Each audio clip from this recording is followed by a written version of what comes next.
That's why Aboriginal and Torres Strait Islander people in every part of our country have repeatedly said that they don't just want to be celebrated, they want to be heard.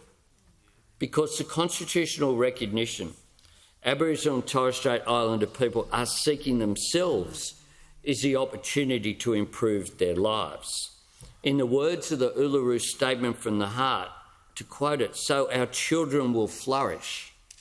So when no campaigners make these wild claims about what the Voice will concern itself with, I simply say to them, and indeed to all Australians following this debate, for just a moment, put yourself in the shoes of the people calling for this change. Because for most non-Indigenous Australians, this will make no difference to their lives. But it is an opportunity to make a difference for Indigenous Australians. Imagine that you stand on the other side of the gap. Imagine your brothers and sisters are likely to die a decade younger than the general population. Imagine your daughter is more at risk during childbirth and your grandchild more at risk of infant mortality.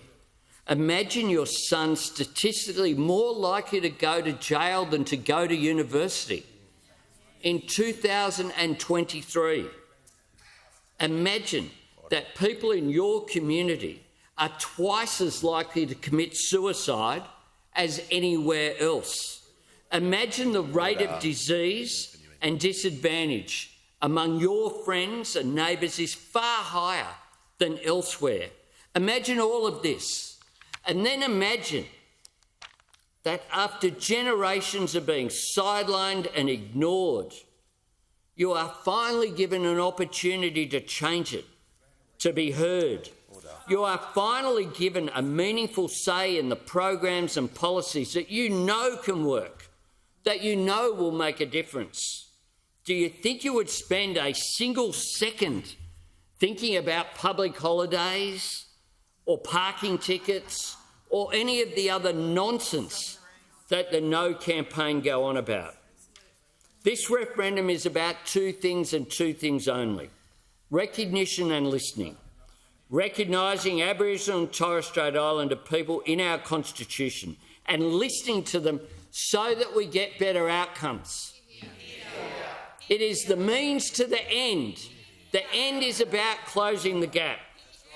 Mr. Speaker, in conclusion, Australians will cast their vote in this referendum 60 years after the Akala Bark petitions were tabled in the old parliament, 56 years after the 1967 referendum, 48 years after the sand poured through Vincent Lingari's hands, 32 years after the Barunga Statement, painted and planned by Yunupingu, was hung on the wall of this parliament, 31 years after the High Court upheld Eddie Mabo's call for justice and overturned the discriminatory fiction of Terry Nullius, 15 years after we said sorrow to the stolen generations. All of those were opposed at the time. All of those we were told would lead to bad outcomes. All of those are celebrated now. We hold them up as milestones of national progress. We see them as testament to the instinctive generosity and optimism and character of the Australian people. A yes vote at this referendum is a chance for all of us to take the next step on the journey of reconciliation, to be counted and to be heard on the right side of history. More than that, to be a part of a better and more reconciled future and nation.